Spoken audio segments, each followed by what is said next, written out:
Y en medio de esa cháchara, a veces chismosa, en medio de un párrafo y sin nada que ver con el resto, Ruth Bloom había formulado al vuelo la temida pregunta: ¿y cuándo piensan hacernos abuelos tú y Stanley?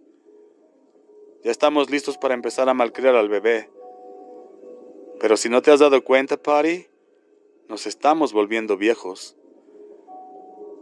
Y luego pasaba a la chica de los Broker, calle abajo, a quien habían hecho volver desde la escuela porque llevaba sin sostén una blusa casi transparente. Deprimida, nostálgica por el hogar de Traynor, insegura y bastante asustada por lo que podía dispararles el futuro, Patty fue a su nuevo dormitorio conyugal para dejarse caer en el colchón. El somier todavía estaba en el garage, y el colchón solitario en el suelo, sin alfombrar, parecía un objeto arrojado por las aguas de una extraña playa amarilla. Apoyó la cabeza en los brazos y se echó a llorar. Probablemente ese llanto se había estado preparando. La carta de su madre no había hecho sino precipitarlo, así como el polvo hace que un cosquilleo en la nariz se convierta en estornudo. Stanley quería tener hijos. Ella quería tener hijos. Estaban tan de acuerdo en ese tema como en la afición a las películas de Woody Allen, en la asistencia más o menos regular a la sinagoga, en las inclinaciones políticas, en la aversión por la marihuana y en muchas otras cosas. En la casa de Traynor había existido siempre una habitación extra, dividida en dos partes. A la izquierda, Stanley tenía un escritorio para trabajar y un sillón para leer. A la derecha estaba la máquina de coser de Patty y el tablero donde armaba rompecabezas. Entre ellos existía un acuerdo tácito con respecto a esa habitación. Algún día será el cuarto de Andy o de Jenny. Pero ¿dónde estaba ese hijo? La máquina de coser, los cestos de tela, el tablero, el escritorio y el sillón se mantenían en sus respectivos sitios. Mes a mes parecían solidificar sus posiciones, estableciendo su legitimidad con más firmeza.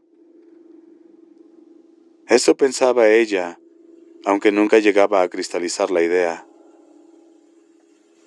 Pero sí recordaba que cierta vez, al iniciarse un periodo menstrual, había tenido la sensación de que la caja de compresas parecía muy satisfecha,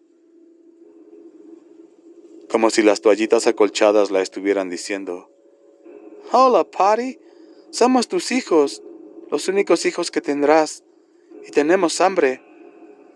Amamántanos con tu sangre». En 1976, 3 años después de descartar los anticonceptivos, consultaron con un médico de Atlanta llamado Harkaway. «Queremos saber si hay alguna deficiencia», dijo Stanley, «y en ese caso si se puede hacer algo para solucionarla». Se sometieron a las pruebas.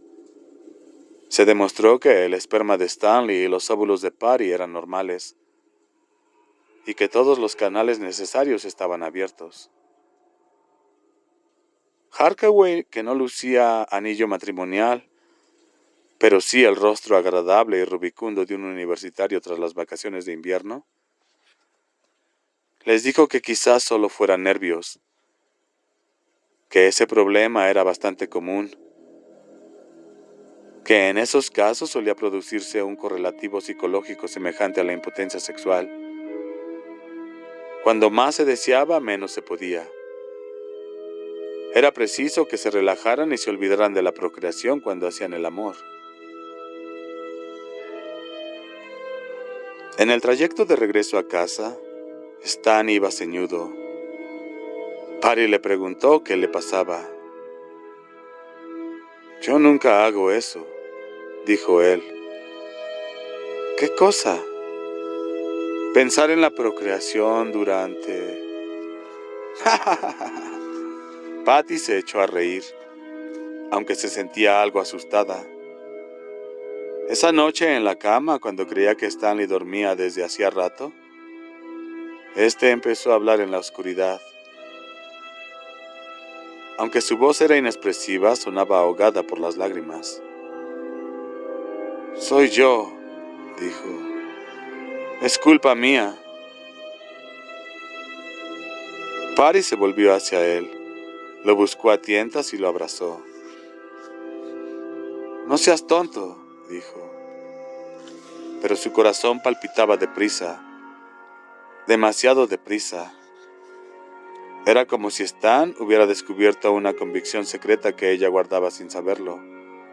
Sin razón alguna, supo que él tenía razón. Algo iba mal y no en ella. Era él. Algo iba mal en él. «No seas cenizo», susurró contra su hombro. Él sudaba un poco y Patty comprendió que tenía miedo. El miedo surgía de él en oleadas frías. Estar desnuda a su lado era, de pronto, como estar desnuda frente a una nevera abierta.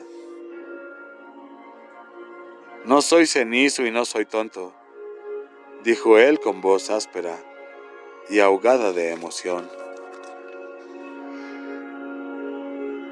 «Y tú lo sabes, es por mi culpa, pero no sé por qué». «No se puede saber una cosa así». La voz de Patty sonaba regañona, como la de su madre cuando estaba asustada. Y aunque estaba riñéndole, sintió un estremecimiento que le recorrió todo el cuerpo.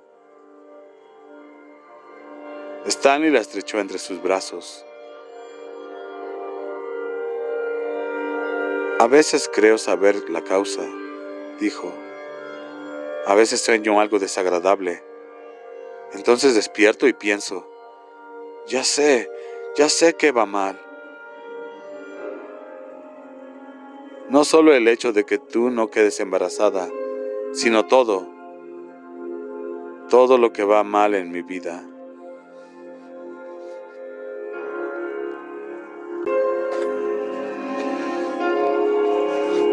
«Stanley, en tu vida no hay nada que vaya mal». «Por adentro no», dijo él. «Por adentro todo está bien.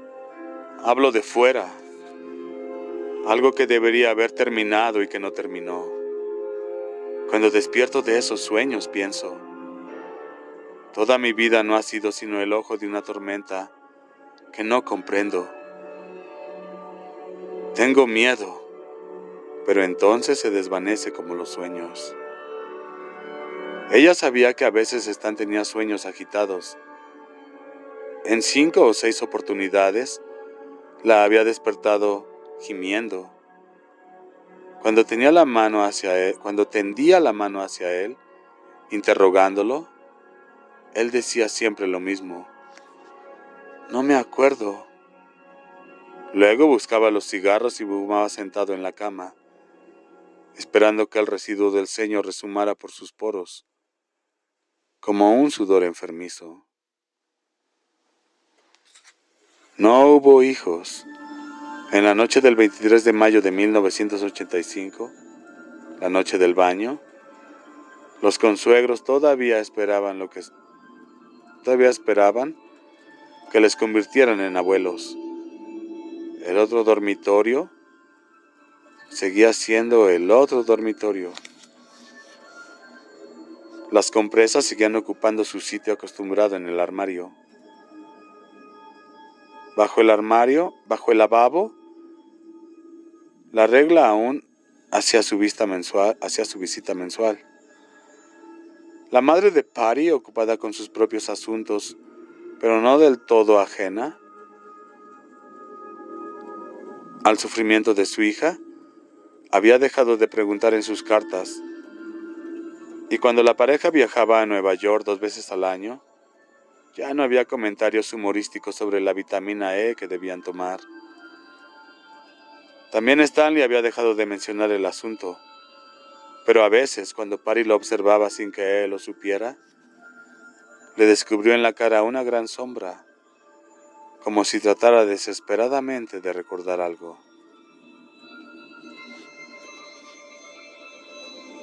Descontando esa única nube, la vida era bastante agradable para los dos hasta que sonó el teléfono en medio de Family Feud en la noche del 28 de mayo. Patty tenía en el regazo 2 camisas de Stan, 2 blusas suyas, el costurero y la caja de botones. Stan, la última novela de William Denbrough. La portada del libro mostraba una bestia rugiente. La contraportada, un hombre calvo de anteojos.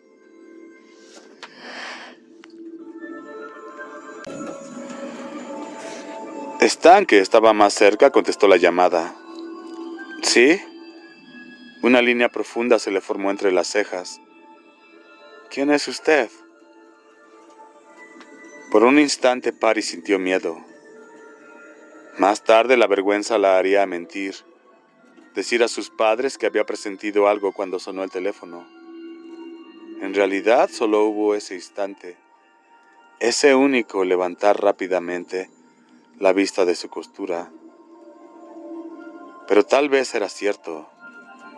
Tal vez ambos sospechaban que se avecinaba algo que no concordaba con su confortable casa, tan elegantemente retirada tras los setos. Algo tan asumido que no hacía falta reconocerlo. Ese breve instante de miedo, como el fugaz pinchazo de un punzón de hielo, fue suficiente. ¿Es mamá?, preguntó sin voz, moviendo los labios. Temía que su padre, con 10 kilos de sobrepeso,